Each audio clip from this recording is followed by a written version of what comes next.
Reading with your kids. Hola, ni hao, konnichiwa, assalamu alaikum, shalom, mahaba, ciao, bonjour, namaste, jumbo.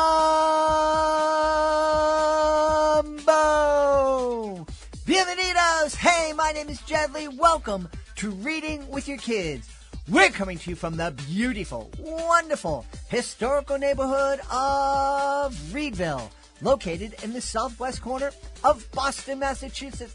We're so very honored and absolutely delighted that you're joining us in our mission to help all families grow closer through reading. We do that by sharing fun, thoughtful, and thought-provoking conversations with fascinating people who just happen to be writing books for kids of all ages. You can join us in our mission by telling all of your family and friends about the show and letting them know that they can hear us on the WREB AM/FM 24/7 radio network, and they can find us on the iHeartRadio app, on Spotify, Apple Podcasts, Good Pods, Podcast Addict, CastBox, Player FM, Audible, Boomplay. Wherever you find your favorite shows, you can find Reading with Your Kids.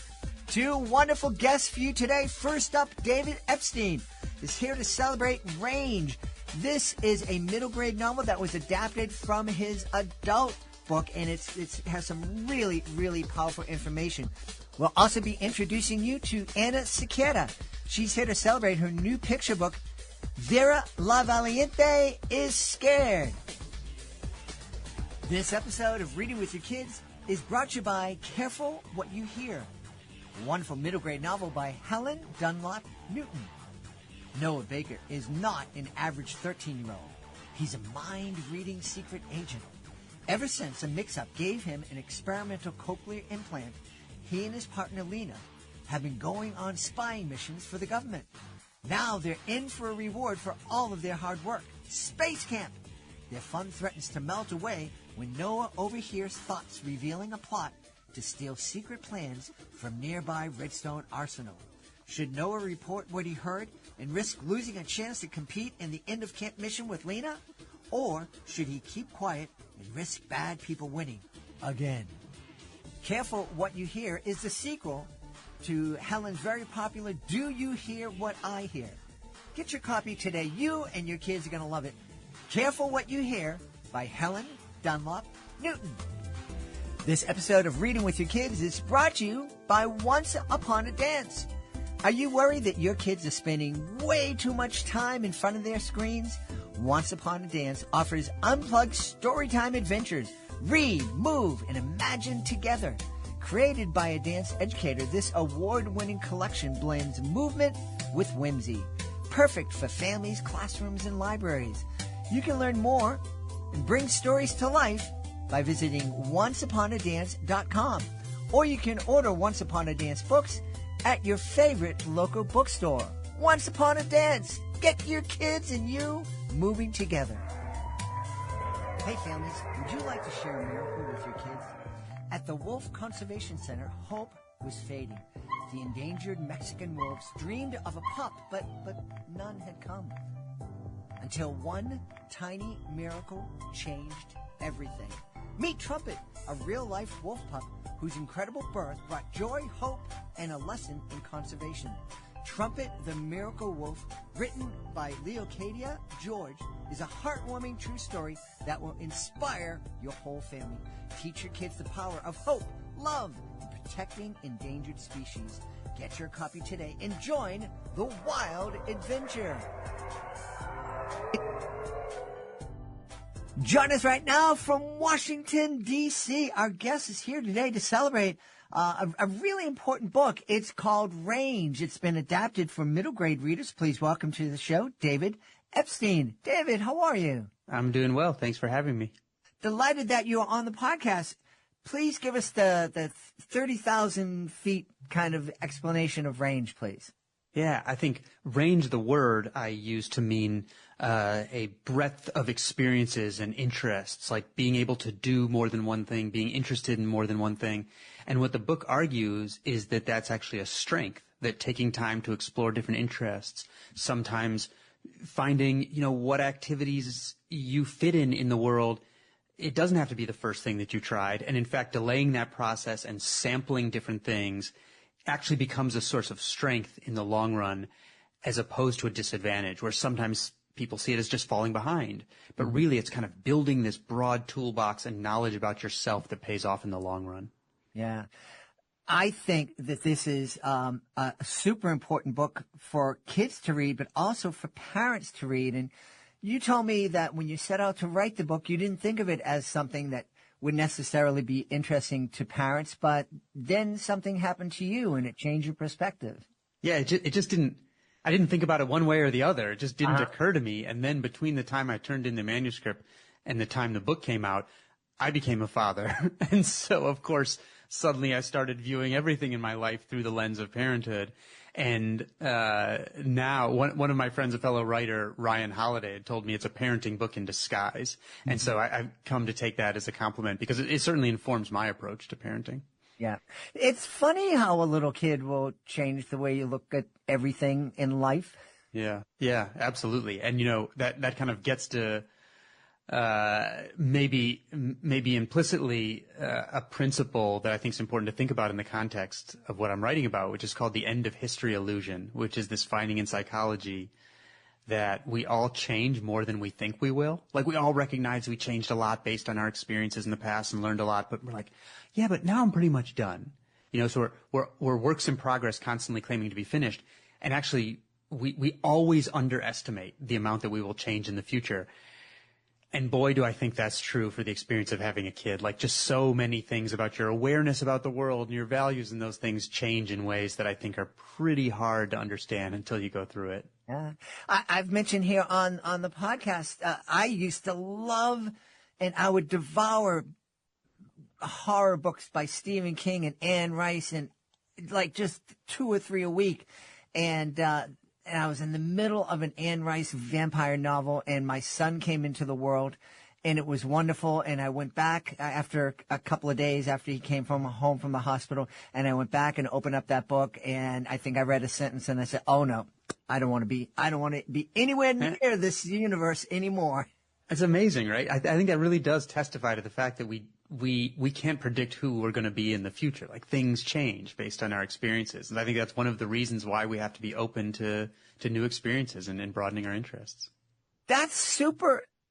I think that's super important to mention, because I see it. I didn't experience it myself when I played baseball and football, and it was just us going down to the playground and kicking it back. And there was Little League, but it wasn't crazy like it is today. And when I played soccer in high school and college, I think out of the 8 years that I played, I think my parents might have come to 2 or 3 games, and it wasn't because they didn't love me, but it was just because it wasn't.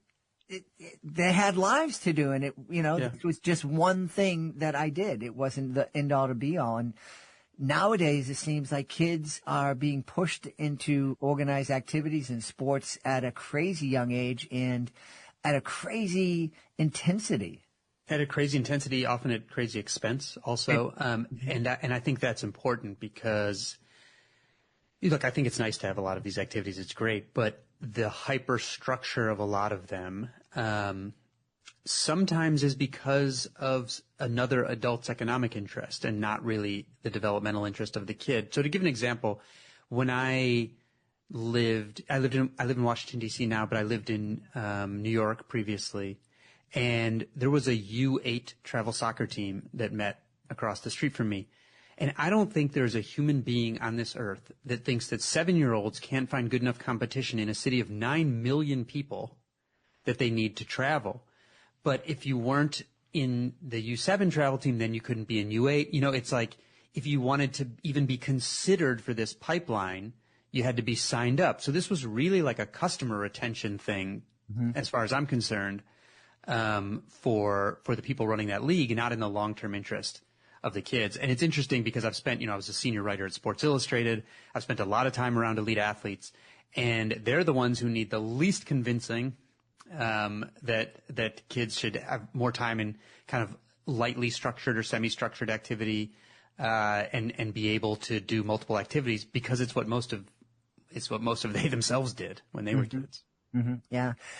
I made a living doing educational magic shows around the country for 35 to 40 years, and hosted a young magicians group at our church for about 10 or 15 years. I just opened up the door. There were other adult mentors that were teaching the kids, but the kids who were in the group saw me as somebody who was making a living doing something that they loved and hoped to do, and they would come up to me and ask for advice and what should I do next and what trick should I learn.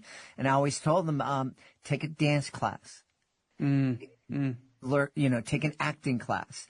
And they'd look at me like I had three heads, but it's like, dude, you're going on stage. You have to be able to move and talk, but they didn't want to hear that. That's a great point. And I mean, I have a friend named David Kwong who's a great magician, and more than his tricks, what interests me when I watch him perform is his command of narrative, so like studying narrative technique. But you're getting at something really profound that reminds me of, when I was interviewing a guy named Ian Yates, who was what's called like a performance pathway director in the UK. It's basically someone who's in charge of the pipeline of development for some of the elite sports. And in other countries where they have sort of more centralized sporting bodies, they have people like that. And I remember him telling me that all these parents would come to him and saying, I want my kid doing what this gold medalist or whoever is doing now, not what that gold medalist was doing when they were 12, which was totally different. And so I think it's this well-meaning, I think it's well-meaning and well-intentioned attempt to give kids a head start. The problem is, in so many cases, what we know about the science of development suggests that skipping stages backfires in the longer term, even if it leads to some advantages in the short term. Yeah. I'm terrible with numbers, but I was reading somewhere that statistically, these kids who are on the U8 travel team and the U9 all-star team, by the time they get to 13 or 14, they're done with that sport. Yeah, I mean, one of the issues with when selection is pushed that early. So first of all, the earlier you push selection, the more likely you get the wrong person in the wrong sport, basically. So one of the advantages to having the so-called sampling period and delaying specialization is that people find things they're more interested in or they're better at. Another problem is that when selection's really early, you tend to get a very pronounced what's called relative age effect. So this is where, say, if kids are being selected when they're 7 or 8 or 9, some of those kids in a cohort are essentially a year older than others if they just happen to be born early in the birth cohort. Mm-hmm. And at age 7, 8, 9, 10, that 9, 10, 11 months of development is enormous. And so coaches will mistake biological maturation for potential. And so you'll see these youth national teams and sometimes even junior national teams will be stocked with kids that are born in the first 3 months of the year. And that disappears later on, but it's a sure sign that the selection is occurring too early. Mm-hmm. Sometimes you even see effects in this for school, like boys who are born late in their birth cohort are much more likely to get diagnosed with ADHD. And it's just because they're almost a year younger and they're just acting younger. And so, sometimes I think we look at a kid and say, oh, they're behind, but development is not so linear and obvious as that. Right. What inspired you to create Range? Yeah, there were a few things that came together. For one, there's always an element, I realize, of me search in all of my projects. There are things that I want to understand, about my own life, or get better at. But there were a few specific things in this case. Like, I wrote a book called The Sports Gene about when I was at Sports Illustrated about genetics and athleticism. And it brought me into a public debate with Malcolm Gladwell, maybe like the most famous nonfiction science writer ever. Mm-hmm. And that debate was supposed to be about athletic development specifically. And so we talked about some of these issues we're talking about. And in preparation for the debate, I went and looked at all this research. We know that elite athletes spend more time in like very focused practice than lower level athletes. But I went and looked at the research that actually tracked people from the time they were young. And then it showed a different pattern where early on, they often practiced, in a less structured way and less volume than people who plateaued at lower levels. And the future elites usually had this sampling period where they try a variety of activities. They gain broad general skills that scaffold later more technical skills. They learn about their own interests and abilities, and they delay specializing until later than peers who plateau at lower levels. And as we were talking about this, so after this kind of debate, we became running buddies and would talk about it on our own time. And I would say, everyone thinks about this Tiger Woods story where he did specialize really early.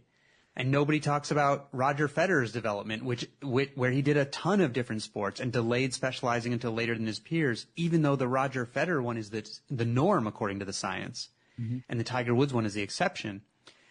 And so Malcolm and I would literally talk about the Roger versus Tiger problem, and that ended up being the intro of the book, the Roger story versus the Tiger story.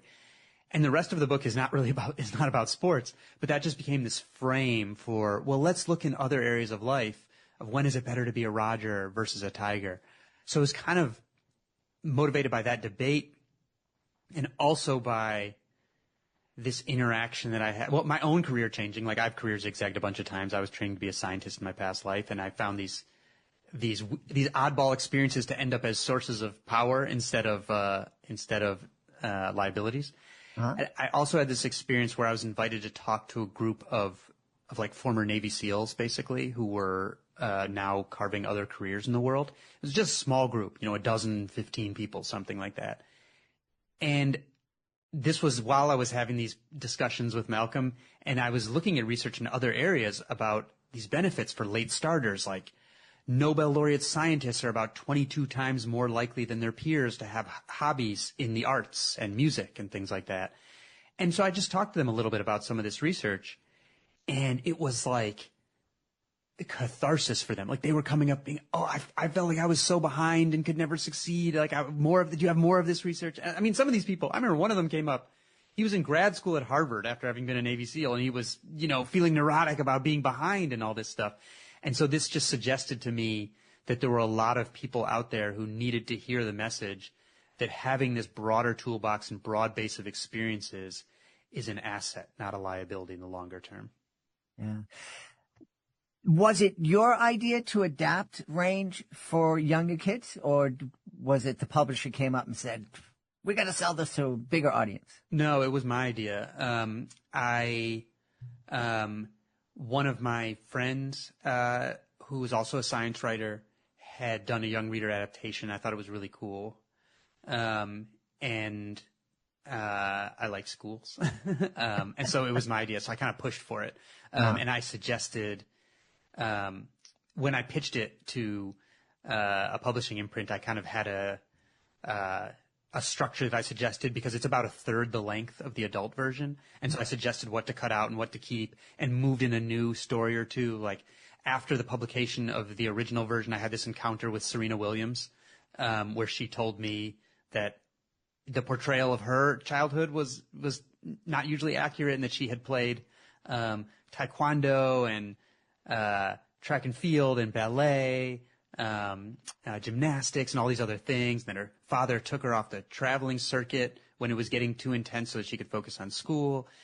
And since she told me that, I wanted to include that. So there were a few stories here and there that I learned after the publication of the original book that I thought would resonate with a younger audience. So I moved them in as well. Yeah. I love it. I was telling David before we hit record that in my own family, my daughter was quite a talented dancer. She started very early just because we wanted to give her something to do and to burn off her energy.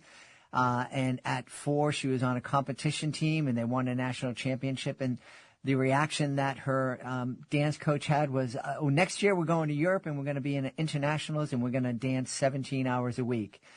And I said, absolutely not. And took my daughter out of that studio and found another place for her. And she didn't win any international competitions, but she still dances today at age 29, and she does it for fun, and it brings her great joy, and it's a great health benefit. And I like to think back that that's one of the best decisions my beautiful wife and I ever made. That's fantastic to hear that she's still doing it too, because a lot of the research shows that when there's like a very abrupt increase in intensity for young people, their likelihood of burning out and quitting is it skyrockets if you don't follow a more sort of slow progression of training intensity, if that's what they want to do. One, I think it gives them a chance to decide, is this something they really want to do? But both from a physical and psychological standpoint, the chance of quitting and never doing the thing again, basically, skyrockets if you have this sort of abrupt transition. Yeah, yeah. And what is the biggest message? You know, obviously getting this message of generalizing and giving kids opportunities is a great message for families to hear. But what specific message are you hoping the kids hear? Kids who might be pushing. Are you thinking that maybe this is going to give a kid who's being pushed into playing football 30 hours a week to the ammunition to say, yo, Dad, David Epstein's an expert at this, and he thinks. Maybe, I don't know how many kids would have kind of the wherewithal to do that, but I hope that, to be honest, to some degree, I hope. So one thing that I didn't necessarily expect, like when I was writing the adult version of Range, I'm thinking about human performance, and there's a lot in it about innovation, and science and music and how people become great at these things. What I didn't expect, one of the most common reactions from people who read it was to say, I felt seen, right? Maybe they felt behind at some point in their life. Maybe they're in a transition right now. Maybe they're wondering, there are other interests they want to explore, but they're like, I don't know, is that a good use of time? Because they're thinking about it in instrumental terms, like how will it pay off in sort of specific terms. And so I would hear from people who it kind of gave them the courage to explore some interest that they really wanted to explore anyway, or it made them feel less anxious about some switch or trying something new. And I kind of hope that's the same for kids, because there was an OECD study not that long ago that found that kids really start in most countries really start narrowing what they view as their potential prospective careers around age 7. I don't think that's ideal, and that wasn't always the case.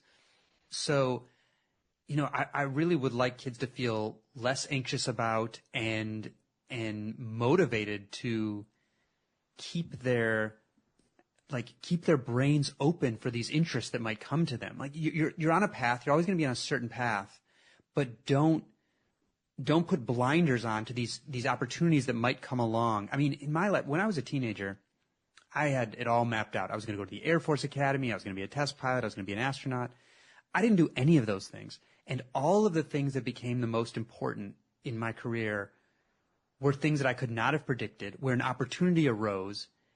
It interested me, and I pivoted to it, and it opened some new, larger world for me. I was actually just in Angela Duckworth's class last week. Angela Duckworth is the professor who became famous for studying and writing about grit, persistence and perseverance, and how important that is for getting good grades and other outcomes in life. And I would say she's actually nuanced her, like she invited me to class because she wanted me to talk about how before you decide where to apply your grit, you should go through this sampling period. That's why I was there. And she was giving her students at Penn this talk about different emotions, and she was showing some of the research that showed that, we tell people to follow their passion, but that enjoyment and interest are related but different emotions. Mm-hmm. And that you really want to be really sensitive to interest. Like, does this thing interest me? If so, let me try a little more. Does it still interest me? And really keeping feelers out for engagement and finding things that feel engaging. And if you do that, the research shows that by finding something that really engages you, you will then be much more likely to display all these characteristics of grit anyway, without trying to be gritty. And so I just hope that kids will feel more okay to explore some of those interests and to keep an open mind about other things they might try. Yeah, I see parents and experience this with my kids when they were young and looking at their peers. There's so much pressure put on kids that they have to get into the best high school. They have to get into the best colleges, and you have to do all these travel sports teams because you need a scholarship to go to college. And boy, I just think that's not very healthy at all. And I mean, I also think that there's plenty of research showing that we vastly, vastly overestimate the effects of specific high schools and specific colleges. I think there's plenty of research to show that if a school is terrible, that's bad, like, and the kids are deprived, that's really bad, but that above certain thresholds, they're not making as much difference as we might like to think. Mm-hmm. And I know I was in that mindset. You know, I desperately wanted to get into an elite college, and I did. And in retrospect and reading the research now, I realized that it was not as important as I thought it was. Mm-hmm. And, you know, a neighbor of mine wrote a book about college admissions where he was embedded with admissions committees from 3 different colleges, different levels of selectivity. And he wrote also about the history of admissions, and it wasn't always as crazy and anxiety-provoking. And part of what he goes over in the history is that there was a guy who became very successful in political ads, like direct mailing for political ads, and just saw parental anxiety as an opportunity to do direct mailing for college admissions ads and to just like ramp up the pressure, and that would be big business for him. And so I think it's a little bit of a collective trap where everyone gets caught in this feeling that this is a competition, and really people should be looking for fit when it comes to these to kinds of schools. But also that where you go to college, not one of the most important decisions that's going to be made in your life. And you know, most of us realize that many years later, I think. Many years later, as you're struggling to pay off that college loan, student loan. What's next for you? What else are you going to be working on? Well, I just finished another book, so it's in the copy editing phase right now, and it's coming out in the spring. It's called Inside the Box: How Constraints Make Us Better. So to me, in some ways, it feels like a natural follow-up to Range where, you know, once you get this broad toolbox and broad experiences, at some point you focus those into things, projects and achievement. And so it felt like a natural next question to me. So yeah, it's coming out in May. Awesome. And do you intend to create a young reader edition of that book too? I would love to. I loved doing the adaptation. I think the cover is super cool. Like, it's very vibrant, much more so than the adult version. And I thought it was fun. You know, we changed the subtitles, Range, How Exploring Your Interests Can Change the World. And so that's more of the kind of content that I kept. And I liked how you could do sort of breakout boxes for specific topics. And one of the chapters, I got into examples of math learning a little more than I did in the adult version. So I found it quite fun. So I will certainly pitch an adaptation again, and then it will be up to a publishing imprint to decide if they'll take me up on it. Awesome. We should tell everybody where they can go to find out more about Range and more about you. DavidEpstein.com. All my stuff is around there, and I have a Substack, a free Substack newsletter called Range Widely. That's just at davidepstein.substack.com. We've had a great time speaking to the author of Range, adapted for young kids, for young middle grade readers. Our guest has been David Epstein. Dave, thanks for being on Reading with Your Kids. Hey, it's totally a pleasure. Hey, my friends, I have a super idea you are going to love. How about this weekend, turn your backyard cookout into a storybook celebration. Fire up the grill, crack open a few of your favorite picture books, and serve up Big Fork Brand's legendary bacon sausage. Made with nitrate-free bacon and premium pork, it's juicy, smoky, and unforgettable. Top it off with Big Fork's spicy Chicago fire sauce, and you've got a meal as bold as the characters in your favorite bedtime tale. Get 20% off your order using the promo code READ at bigforkbrands.com. That's bigforkbrands.com. Promo code READ to get 20% off, because nothing brings families together like great food, great books, and a whole lot of flavor. Big Fork Brands. Read, grill, repeat. Hey, my friends, you know one of my favorite parts of the day is story time. There's just something magical about snuggling up with your kids, opening a great book, and escaping into an adventure together. And let me tell you, that moment becomes even more magical when you're curled up in the softest, coziest bedding you've ever felt. That's why I'm so excited that CozyEarth.com is supporting reading with your kids. Their bamboo sheets, comforters, and pajamas are unbelievably soft, naturally breathable, and temperature regulating, which means no more sweaty nights or chilly toes. Right now, Cozy Earth is offering Reading with Your Kids listeners an unbelievable and exclusive 41% off their entire site. That's right, you heard me right, 41% off. So go ahead, create your own cozy reading nook, wrap yourself and your kids up in something comfy, grab your favorite bedtime book, and turn story time into the best part of your day. Head on over to CozyEarth.com and use the promo code READ at checkout to save 41%. That's CozyEarth.com, promo code READ. Hey, real quick, we want to let you know that this episode of Reading with Your Kids is brought to you by Zivo Life. ZIVO.life. Zivo Life. Hey, parents, caregivers, and book lovers, ever wish you had a little bit more zip in your step when you're reading The Very Hungry Caterpillar for the 5th or the 50th time today? Say hello to Zivo Life, your new best friend in daily wellness. Zivo Life is the world's most nutrient-dense whole plant loaded with 50% plant protein, essential amino acids, fiber, antioxidants, and so much more. It's a powerhouse in just 1 teaspoon a day, and yes, is giving people more energy, better gut health, and even healthier skin and hair. If you want to feel more energized, focused, and vibrant during your next animated storytime performance, Zivo Life might just be your secret weapon. Visit Zivo.life, ZIVO.life, and use the promo code READ to get 30% off your order. It comes with a 30-day risk-free guarantee, and you've got nothing to lose except your sluggishness. Go now to Zivo.life and use the promo code READ and save 30%. Join us right now from Tampa in the wonderful state of Florida. Our guest is here today to celebrate. Her new picture book is called Vera la Valente is Scared. Please welcome to the show, Anna Sequeira. Anna, how are you?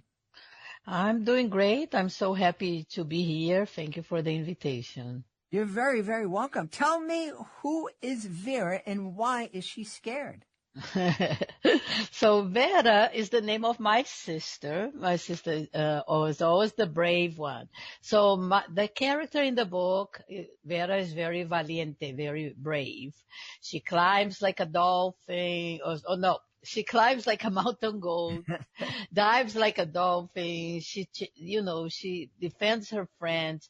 But when she hears that the class is going on a field trip to the roller coaster park, she gets really scared because she's really scared of roller coaster, but also she's scared that her friends are going to discover that she's not that brave.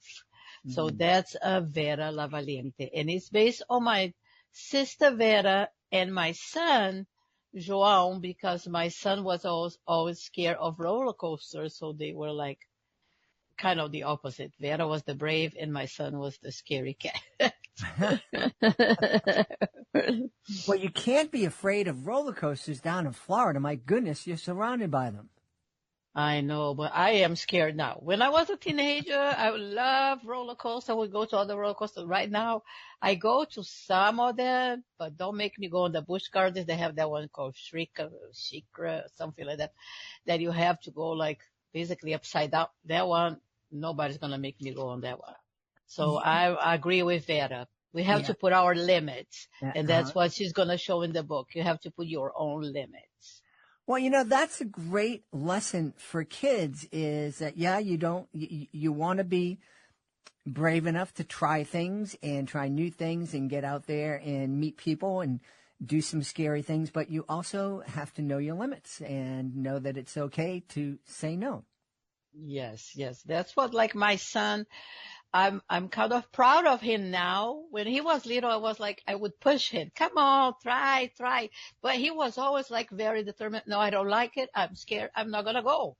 And now I see that as a sign of bravery because sometimes, it's hard for you to say, no, I'm not brave enough. I don't want to do that. And that's what Vera, in the end, she's going to discover that it's a sign of bravery to say, I'm scared, I don't want to go. And Mhm. she's going to try a little roller coaster, but she's not ready for the big one yet. And that's okay. We have to go at our own pace and find our own path to bravery. Yeah, yeah. I'm like you and Vera. Back in the day when all roller coaster did was go up and down. There are some now that I see that take off at like 100 miles Oh an my hour, gosh. and they go and there's no track, and then it flips down and connects. Yeah, I don't need that. No, no, no, no. There are some crazy, crazy ones now. So yes, you have to see which ones you can go, which one is a little bit too much for you. Mm-hmm, mm-hmm. Now, Vera, is this your 12th or 14th book? That is my ninth book. Your ninth book, yeah. Yeah, my picture book. Yeah. What inspired? 'Cause I noticed on your website that you're a teacher. What was it that inspired you to start writing children's books? Well, I wrote children's book in the past, a long, long time ago when I lived in Brazil. I'm from Brazil. So I did write 2 books in Brazil, got them published. And then I moved here to United States in 1991, I think. And then I stopped writing because it was, first of all, it was not my language. And then I had kids. I was going to college. I was working. So I just stopped writing. I was not writing picture books anymore. But then when I was teaching Spanish, I teach Spanish, and I was teaching a class to my second graders, and I like to teach Spanish through stories. So I was teaching them through a lot of stories, and they told me about a video, and it's a very viral video. I don't know if you've seen that video, the duck song. Have you ever watched that duck song? The duck song. No, I am Oh, you the have duck to song. watch it. It is a very annoying duck that goes to the lemonade stand every day and asks for grapes. So every day he said, you got grapes? And the guy said, no, I have lemonade. And he comes every day, and he's very annoying, but there's a cute song. So my kids love that video, my students.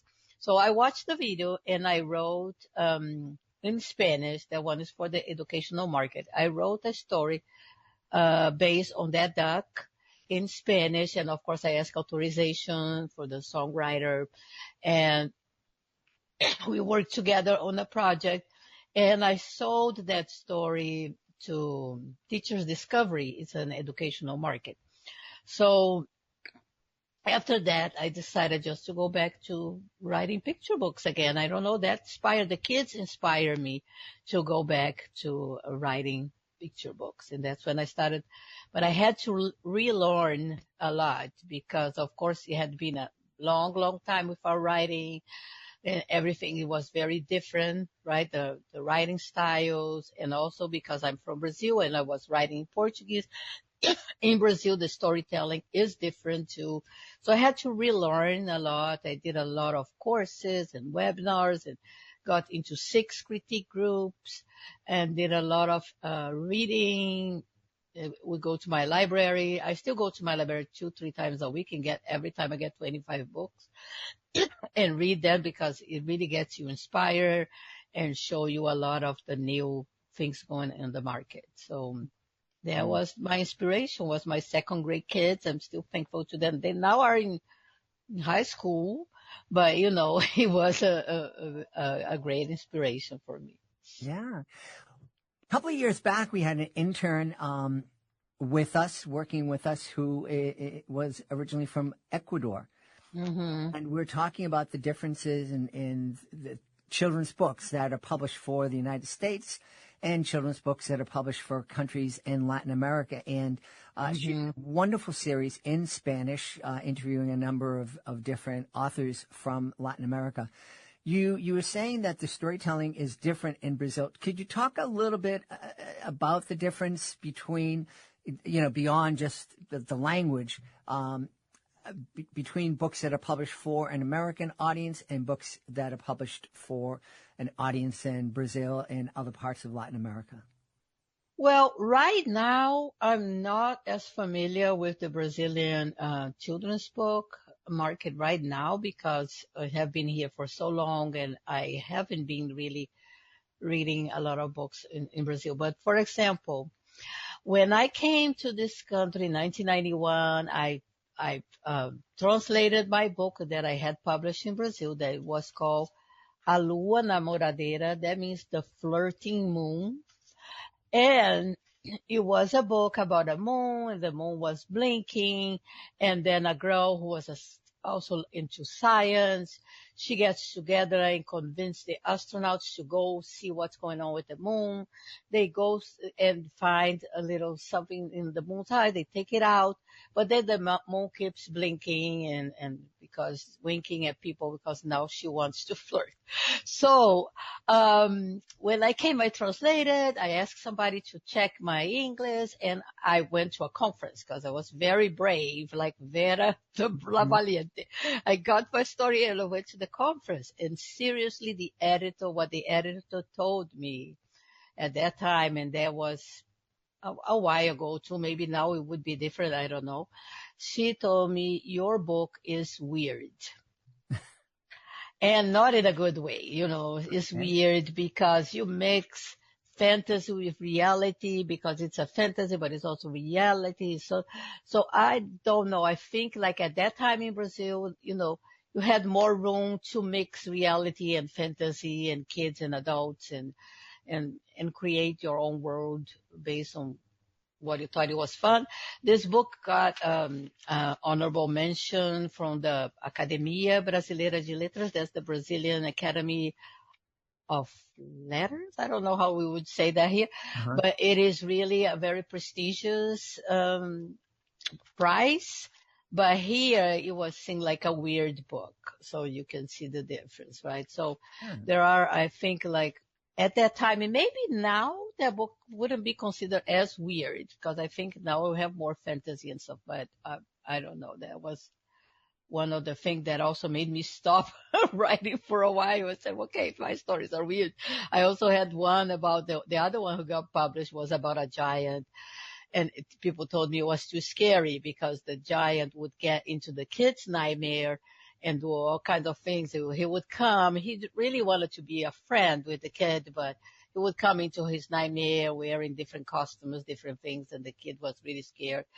And they said, that's too scary, that is way too scary. That giant comes into a kid nightmare. Yeah. So that's the idea that your book was weird because it mixed fantasy and reality. I mean, every fantasy that I've ever read mixed fantasy and reality. I know. That's what I'm saying. Maybe because that was in 1991. Maybe now they wouldn't see my book as weird. I don't know. But that editor told me my book was weird. Wow. I don't know what to tell you. My favorite book when I was growing up was a book called Mr. Bear Goes to Boston. And it told the story of a bear in the North Woods of Maine who bought a train ticket to come down to Boston and went around to Paul Revere's house. That's pretty weird. Yeah. Weird can be good, right? Yes, weird can be good, can be positive. Yeah. What has it been like now that you've adjusted your style? So folks don't think that your writing is weird. Do you kind of miss those days where you had a little bit more room to write books that might be a little scary or a little weird? No, I think, I still try to put a lot of imagination in my books. For example, my book, If Your Babysitter is a Bruja, is a girl who imagines her babysitter to be a bruja, and it has a lot of, it's not scary. It's a little spooky, but it's not scary. Mm-hmm. And I'm trying now to write another spooky. Now it's very trendy, spooky books, picture books. And my granddaughter, she is 4 and she always tell me a spooky story. Tell me a creepy story. So I'm telling her so many creepy stories that now I'm going to have to write another creepy picture book. So I'm in the process of thinking about a creepy picture book. I do want to write another one. So I'm in the process of that. That's fantastic. It's interesting. your native language is Portuguese. You're here teaching Spanish, and it seems between Vera la Valente and your book about the bruja, you're kind of writing books that mix English and Spanish together. Why not English and Portuguese? Well, for now, I'm trying to do English and Portuguese, but since of course, the Spanish market is bigger, so most of the editors prefer in Spanish, but also I am a Spanish teacher. So, of course, I want to teach my kids Spanish, and also I'm in a blended family, Cuban, Brazilian, American. So we do speak Spanish, Portuguese, and English in my house. It's a big mix. So, consider that the Spanish population, of course, is much bigger than the Brazilian population. That's, and being a Spanish teacher, I do want to teach all the kids Spanish because I think learning a language is very important. And here in Florida, learning Spanish is basically a must. So I really want to. Of course, they're not going to learn just by reading the book, but maybe they will feel interest, right? And they will get that passion. Oh, I want to learn Spanish. But also, I want the kids who are Hispanic to see themselves in books and feel proud. So when I go on an author's visit, for example, I always tell that speaking more than one language is a superpower. And you should be proud of that. So they get so proud when I say a word in Spanish. They said, well, who knows what that word means? And they all raise their hands. So I want them to feel proud of their heritage, of their language, of their culture. So that's also why I want to write in Spanish. But I am trying. I wrote one book, a board book called Our World Brazil, right? It's from Barefoot Books. They have this board book series of many different countries. And I wrote about Brazil, so it does have Portuguese words in it. I sold a chapter book series that it is about monsters and legends. Oh yeah, my chapter book is pretty spooky, but it doesn't have fantasy, but it is based on a girl called Carolina. She comes from Brazil to United States, and she's trying to find all those legends and monsters from Brazil here in the United States. So the first one is about Cuca, who is it's not Cucuy or Cuco. Cuca is an alligator witch, and she does gobble up kids who are disobedient and all of that. But she doesn't look like a cuckoo. And it's very fun because they think that the first one, she will think her teacher is Cuca. So it's really very humorous, a little spooky, but does not have fantasy because it's all based on what she thinks the teacher is doing and imagining, with a lot of imagination, but not fantasy. But yeah, but it's a book series, so we're going to have, lobisomem, that's like similar to the werewolf. And another one, I think is going to be Cobra Grande, is a big snake in Brazil that is very famous, that she has two kids. One kid, a boy, he doesn't want to be a snake anymore. He wants to be a regular boy. So he has to figure out a way to get transformed into a regular boy. Awesome. So, yeah. That sounds like an awful lot of fun. Anna, one of the things that I was really surprised to learn a few years back is that here in Massachusetts, the second most spoken language is Portuguese, not Spanish. Oh, wow. Yeah, there's a big Brazilian community there. Yeah. Yeah, Maybe Portuguese too. I don't know. Maybe Portuguese. Brazilian, Cape Verdean, and Portuguese, but certainly a big. Oh, wow. Yeah, that's nice. We should tell everybody where they can go to find out more about Vera la Valente is Scared and find out more about all the great books that you've written. Okay, so if they go on my website, it's Anna with just one A-N-A, fiction.com. There I have all the books. They can go to my main page, and then they can go to each book separately to learn about all the books, the reviews. And also I have a lot for the teachers. I have a lot of teachers activity guides, videos. I have a YouTube channel called Anna Teacher Writer. Again, Anna, just one N.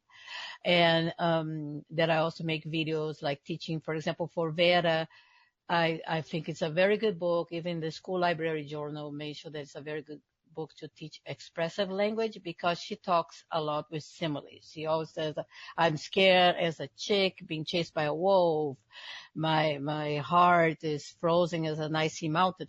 So she is always talking in similes. So I have videos about teaching similes, getting ideas.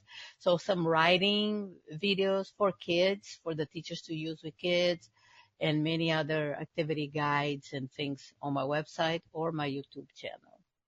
We've had a great time speaking to the author of Vera la Valente is Scared. Our guest has been Anna Sequeira. Anna, thanks so much for being on Reading with Your Kids. Thank you so much for talking to authors. I enjoy a lot listening to your podcast. Thank you. That's it for today's chapter of Reading with Your Kids. Thanks for joining us on this adventure. If this episode made you smile or made you think, please share it with someone you love. Leave a 5-star review and smash that subscribe button. I want to thank the folks who made today's show so amazing and wonderful, starting with our guest, David Epstein. Please be sure to check out Range. Also, Anna Sequeira. Please be sure to meet Vera la Valente. Also want to thank my team, Fatima Khan, Chris Doherty. I want to thank our wonderful sponsors. You know, when you use our promo code READ, you score a great deal, and we may earn a small commission that helps keep the podcast magical and free for families everywhere. I want to give a great big hug to my beautiful wife for all the support she gives me. Most of all, we want to thank you. Please remember, reading together is a real magic that connects us one story at a time. I'll be looking for you in the next episode of Reading with Your Kids. Until then, keep turning those pages and sharing those smiles.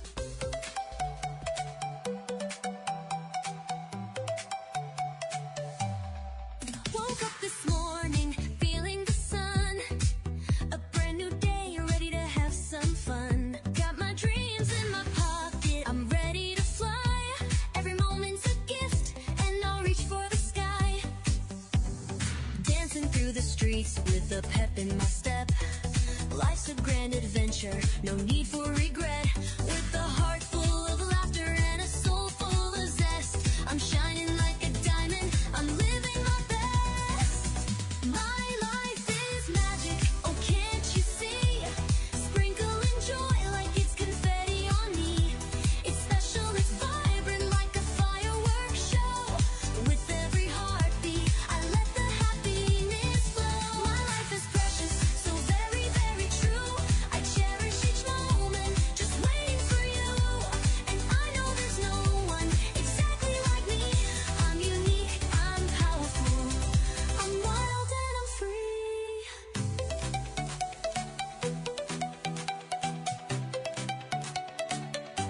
Skip like a stone on a crystal clear lake.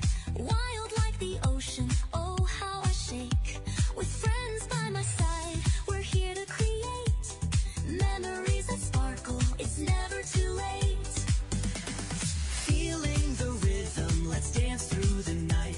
Every twirl, every laugh, everything feels right. I write my own story, page by shining page. With a heart full of wonder, I'll burst from my cage. My life is magic, oh can't you see? Sprinkling joy like it's confetti on me. It's special, it's vibrant like a fireworks show. With every heartbeat, I let the happiness flow. My life is precious, so very, very true. I cherish each moment, just waiting for you. And I know there's no one exactly like me. I'm unique, I'm powerful, I'm wild and I'm free. Shout it out loud, let the world hear your voice. When you know your worth, you've got no choice. Take a step forward, dance to your own beat. With magic in your heart, you can't be